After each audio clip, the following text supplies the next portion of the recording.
am Will. And I'm Kristin. And this is So I'm Watching Teen Wolf, Season 4, Episode 5. I.E.D.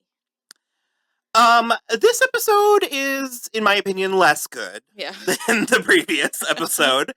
And that's primarily because it's about our little vigilante twerps. Yeah. And it is moving pieces around. It's a lacrosse game. Well, it's like it's just a scrimmage, apparently. Okay. Which is like not a season official game.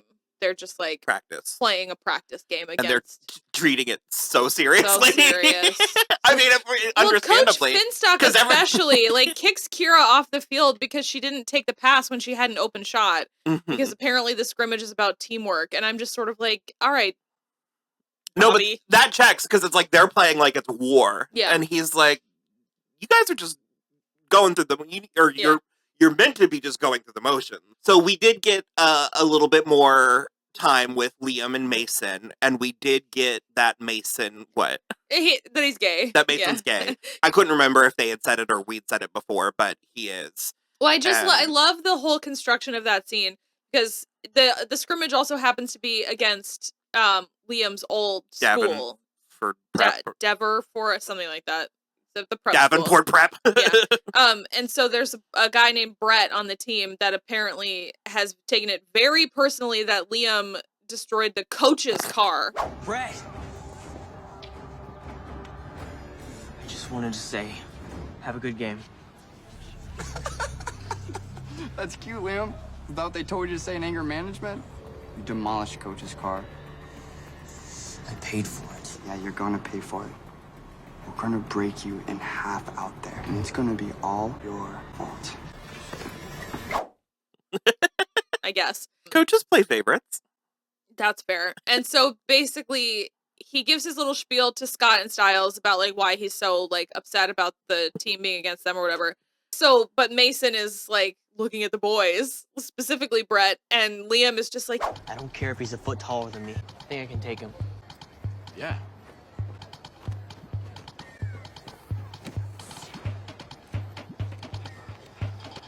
What do you think you're doing? What?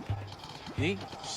Agreeing with you. You think he's hot, don't you? No, not at all. No way. Yeah, maybe a little. I think you could definitely take him.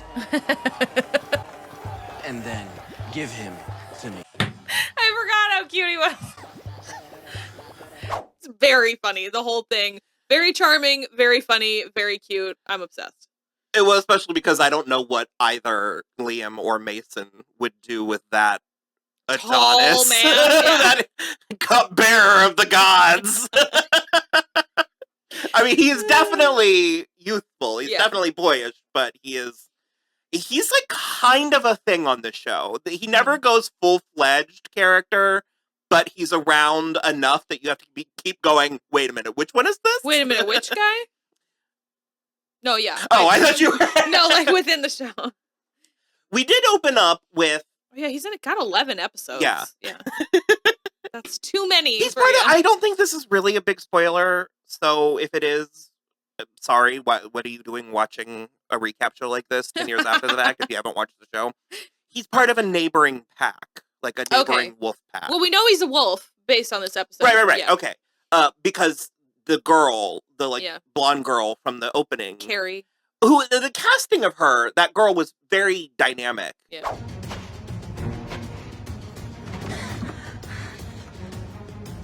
Oh yeah, this poor girl.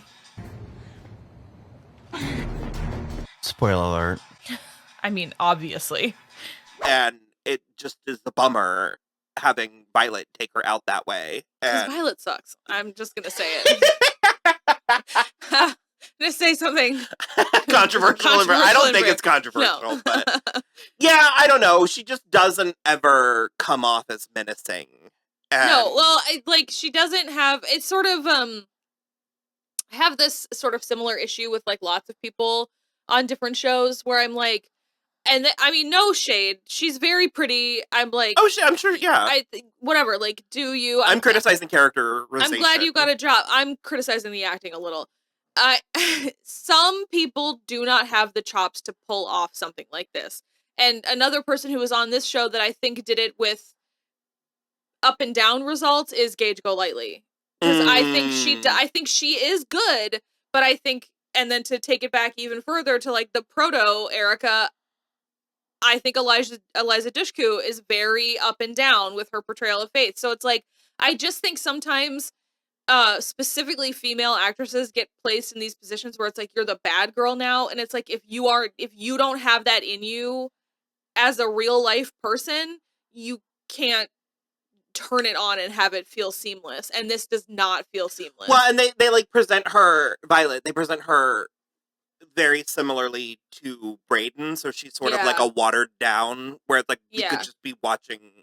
I think it's the fact that they're fellow students is where I'm the most hung it's up. very bizarre because she they think they're people. Yeah, sure. I don't know, she's acting very, first of all, she's greedy, and second of all, it feels like it's like she has something to prove, because she apparently is the one who keeps on thinking they should go after Scott. They should go after the alpha. And Garrett is the one who's like, we're gonna do this again. I'm just saying, I don't know why we're going after a beta when there's an alpha on the field. Because an entire pack of alphas went after McCall, and he was the one left standing. It's a lot of money. So's the beta. no. Like, how many times we have to say no? I also think that's weird that they have like a mastery of what's going on. Like, yeah. I feel like they, and I mean, I understand the notion of the Deadpool, but I feel like they should be acting on orders. Sure, like, so did like, the benefactor send them this list? I don't think they should know about Scott. Yeah. And even if he's on the list, I don't think that they should know that he's the alpha. Sure, like, I agree. The whole thing is... and then it's like, how do you know that this boy from this other prep school is also a... Well, it's just very... Like, again, I know their names are on the list, but you're right. I'm just like, how do you... Who... Was it the benefactor that gave them this information? How did you choose these two students? And I mean, I think we might get that information, but it that's all well and good. It doesn't...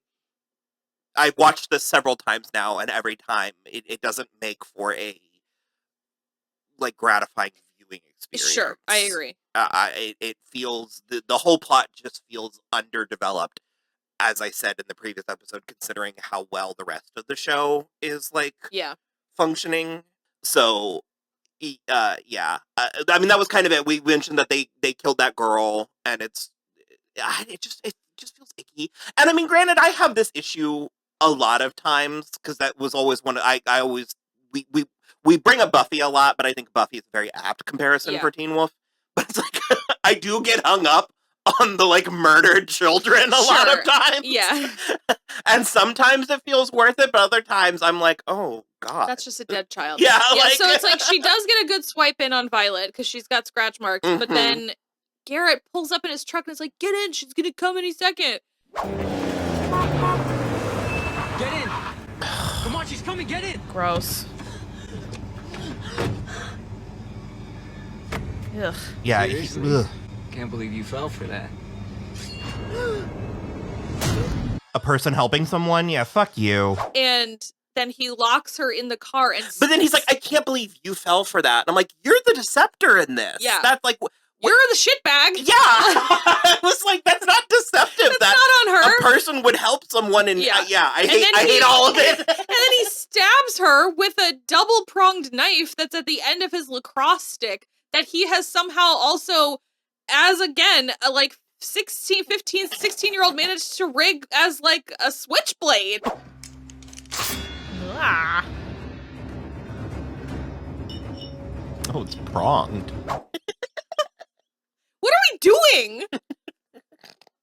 It does helpfully let Stiles... 2 out of 5. It's not my favorite. It does helpfully let Stiles figure out that the person's on the team because the end of the lacrosse stick like left an impression on her chest. Yeah. Economic disparity exists in all forms. We'll take sports for example.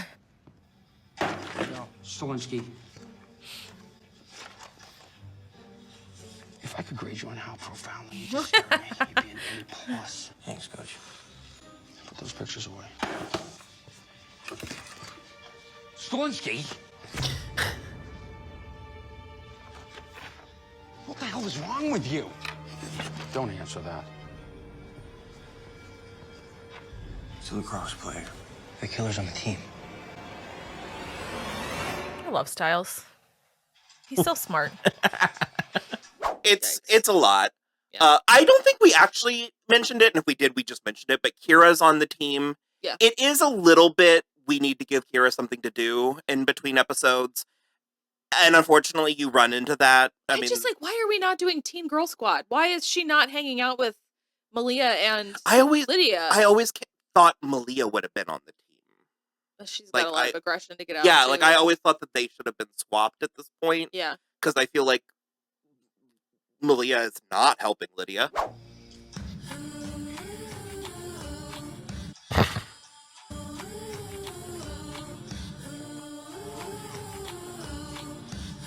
Please stop hovering. I'm not hovering. I'm waiting. Draw something. Write something. No, she's definitely not. And that's, I mean, she wants to. She has the desire to help. And that's the thing, too, where, like, when Kira got put on the team, it's because she grabbed a ball that was gonna hit Malia in the face. But I actually think it should have been the opposite way. Where, like, Malia's instincts should be much more honed than Kira's. And Kira, as we have discussed, is prone to clumsiness. So it's like, you're right, it's all very... Why have we swapped these two? Lydia's doing the Banshee Shuffle. It's something that happens to her a lot. Apparently she's just been listening to record player static for 2 whole days. You mentioned in our watch-along that you were like, a power like this is difficult when it works differently every time. Yeah. And I can't remember if they ever figure that out, because they always just try whatever the last thing that worked was. And it's sort of in like... this episode, she literally says, I'm not plucking piano strings for 2 hours. And again, she's waiting for a phone number. And it's like, just because that was the thing from before. Because there's so... And this was one of the places where Rachel was really struggling. Yeah. Is how they keep asking these supernatural elements, these characters with supernatural abilities, for help, and then the characters help, and then they scream at them for it not being what they think it should be. Yeah. It's 2, 4, 3, 6. We need a few more numbers. No. Phone numbers are 10 digits. That's the number. Lydia. I think that's the best we're gonna get. There has to be more. What's the rest of it, Meredith?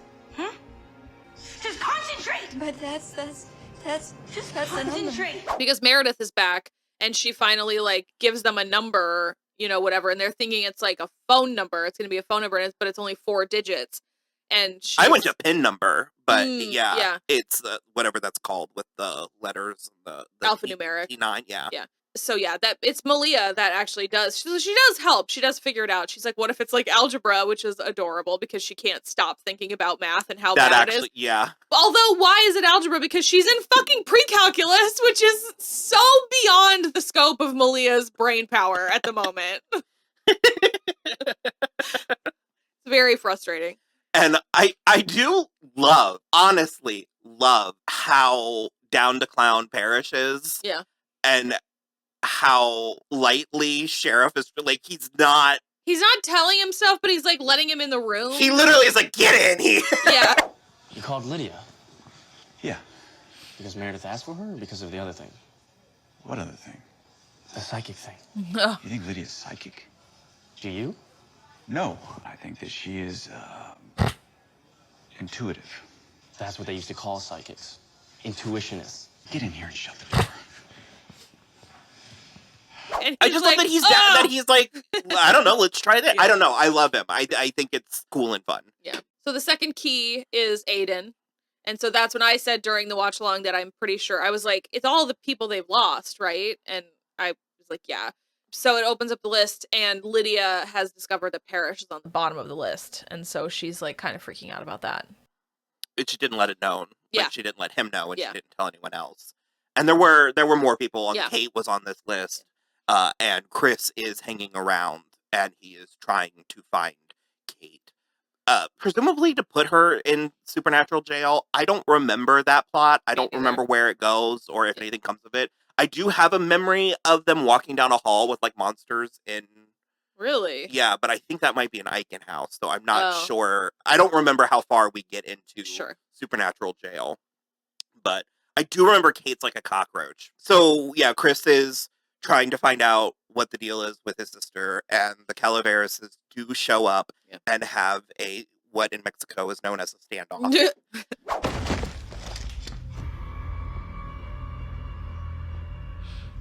In Mexico, we just call this a standoff.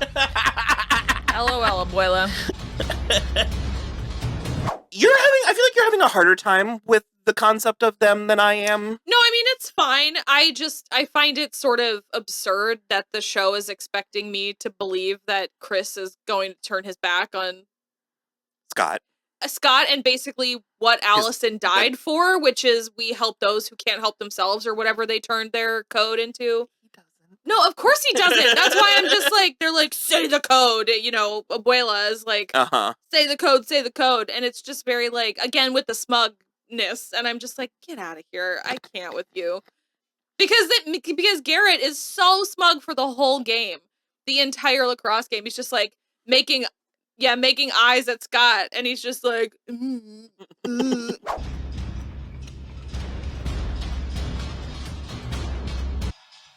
No.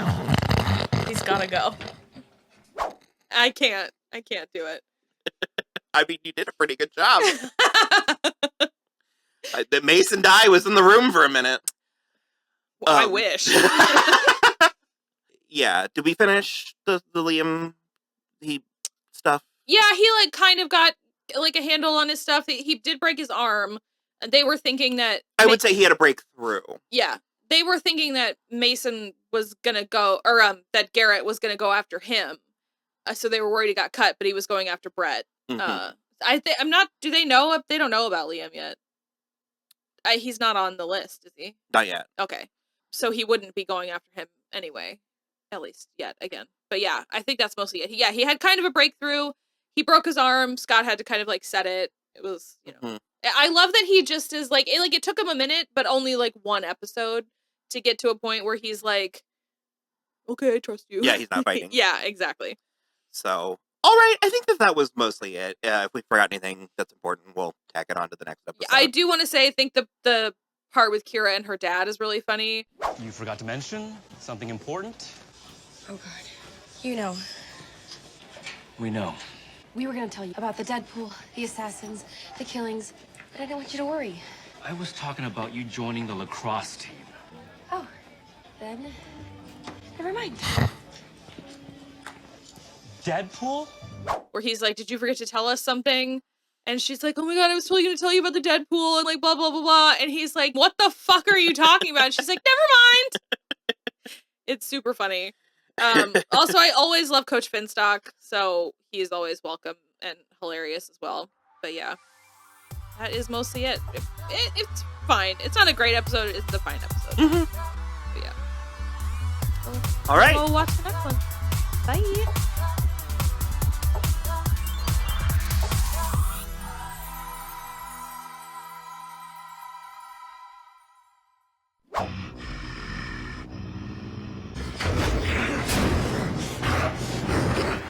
Liam. You're right. He is angry. Scrappy Doo over here. Let me at him!